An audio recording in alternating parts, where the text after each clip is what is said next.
So this is just a short introductory video about entropy. Entropy is one of the things that can drive reactions to occur. You've probably learnt about enthalpy, and that's whether reactions are endothermic or exothermic, and that's the second major factor which can kind of drive reactions to occur. And enthalpy is all about stability, and entropy is about chaos, effectively. So the symbol for entropy is a capital S, and we often talk about changes in entropy, just like we talk about changes in enthalpy. The official definition of entropy is that it is a measure of the number of ways of arranging particles and their quanta of energy. Okay, so that's the official definition that you need to learn. Let's break it down and see what it means. So the first thing I like to point out is that entropy is a measure of. So you get a numerical value for entropy, but that's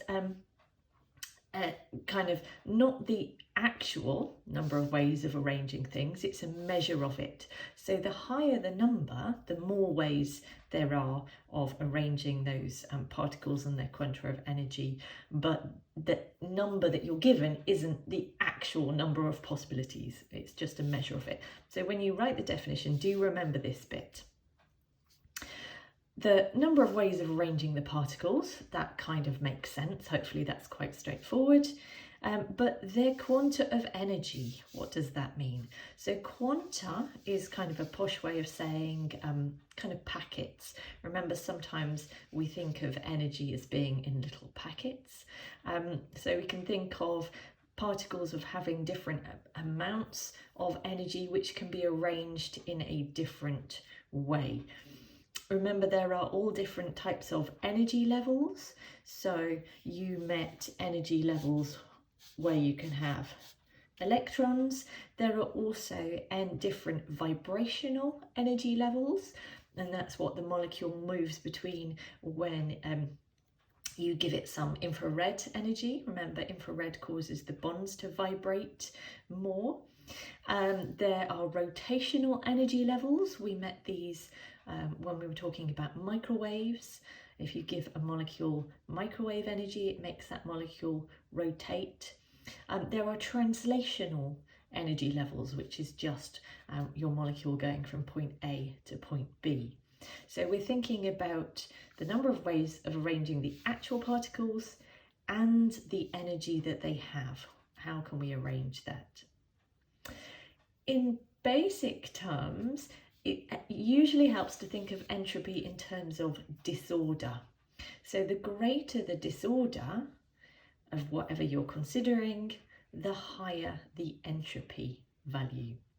If we look at some actual numbers here, so I've got the entropy value for hydrogen gas, and that's 130.68. Now, because we've got a value, I always need to think about the units that I have on the end. And the units of entropy are joules per mole per Kelvin. So joules per mole per Kelvin. And that tells us something about entropy. So the fact that it's per mole tells us that it depends on how many moles we have. And that makes sense. If I have 2 moles of hydrogen gas, there will be more ways of arranging those particles than if I just have 1 mole of hydrogen gas. It's per Kelvin, so obviously it must depend on temperature as well. Again, hopefully that makes sense. The higher the temperature, the more energy your particles are going to have. So they're probably going to move around more and be arranged in more different ways. But also they have more energy, and that energy can be distributed over more different energy levels. So joules per mole per Kelvin. And again, note that it's joules rather than kilojoules.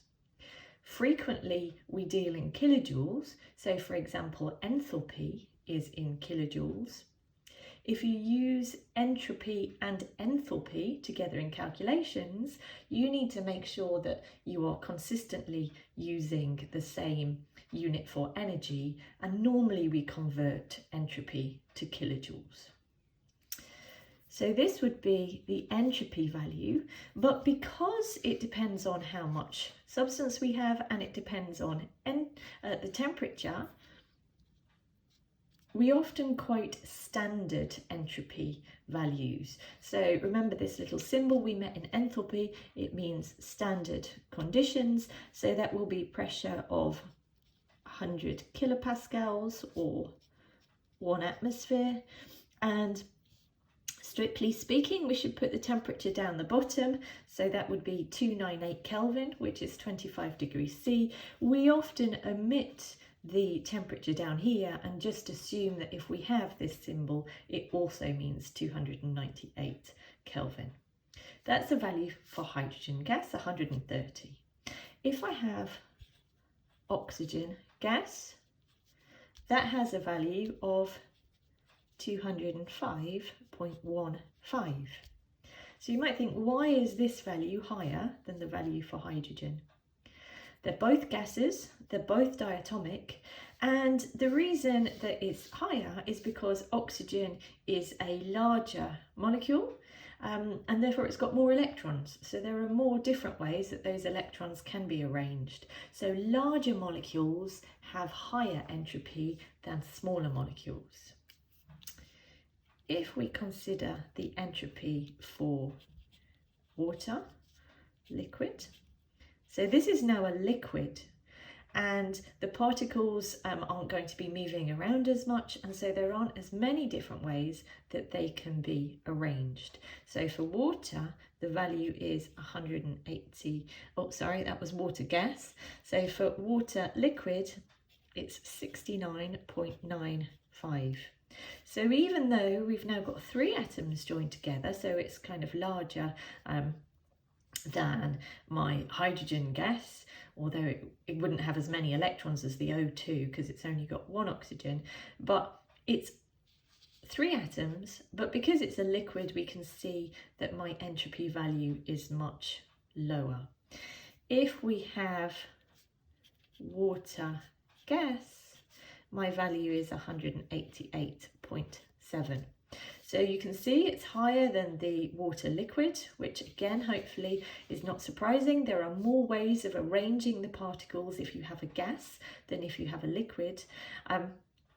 It's a higher value than the H2 gas, but it's a smaller value than the O2 gas because you wouldn't have as many electrons. So it's not quite got as high an entropy value.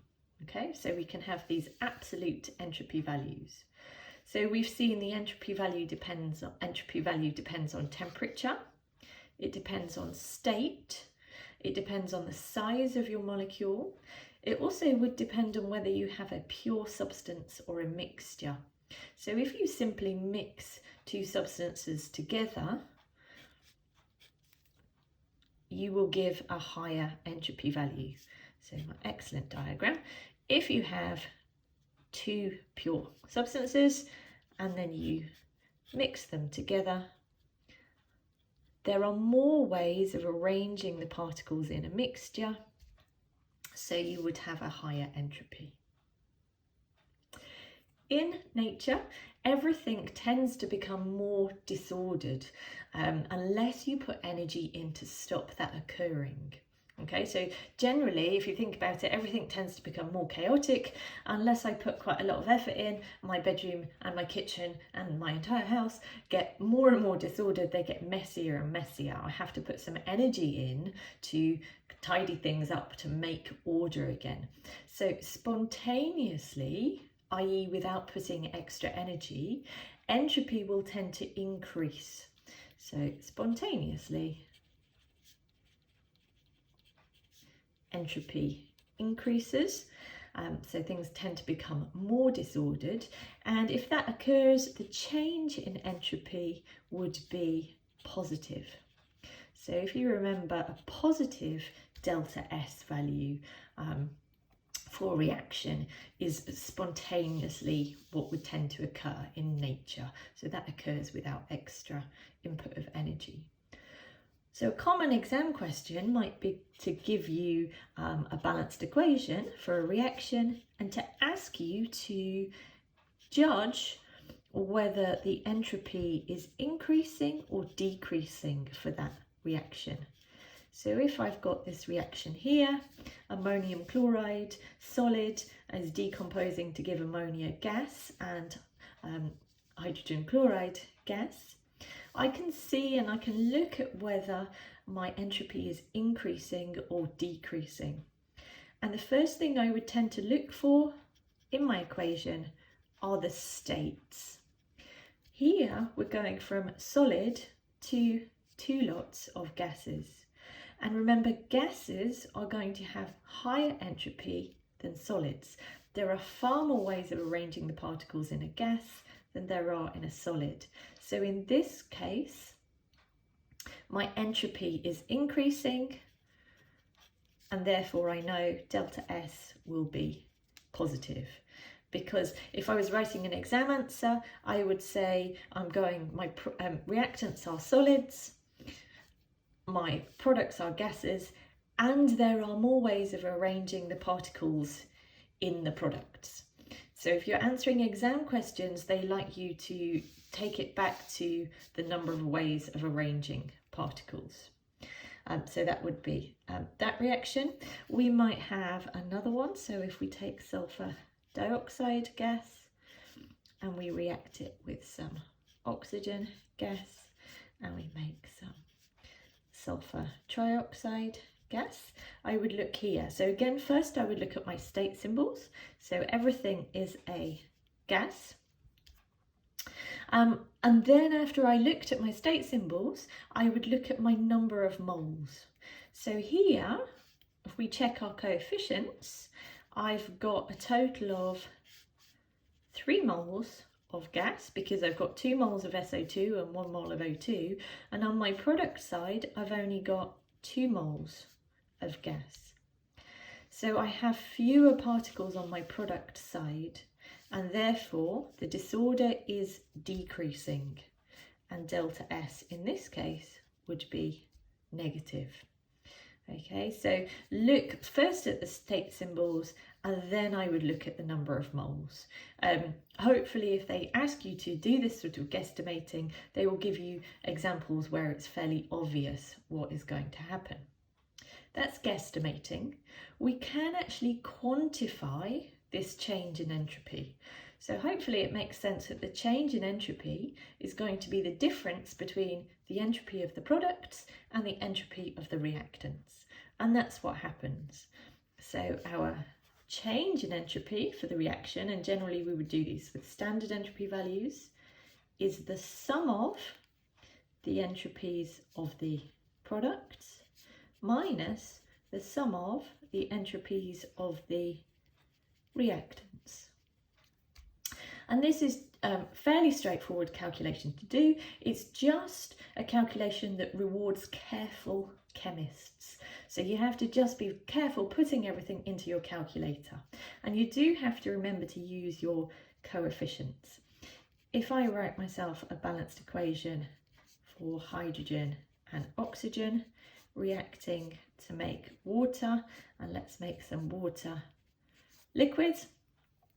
If I was trying to calculate the change in entropy for the reaction, it would be the sum of the entropy of my products. So I have 2 moles of water, so it's 2 times the value for the entropy of water, which is 69.95 for the liquid, and that's all of my products, minus the sum of the entropy of the reactants. So I've got 2 moles of hydrogen, so it's 2 times the 130.68, and the sum of, so I need to add on the entropy of oxygen gas, which would be 205.15.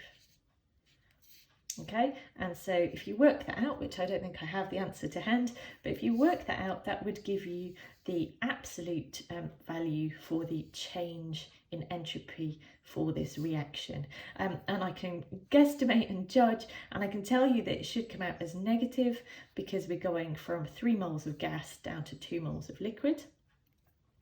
And a bit like when you have enthalpy values, if your value is negative, obviously you need the negative in front. If it comes out positive, again, you should really write the positive in front. So that's just a basic introduction to some of the core ideas about entropy.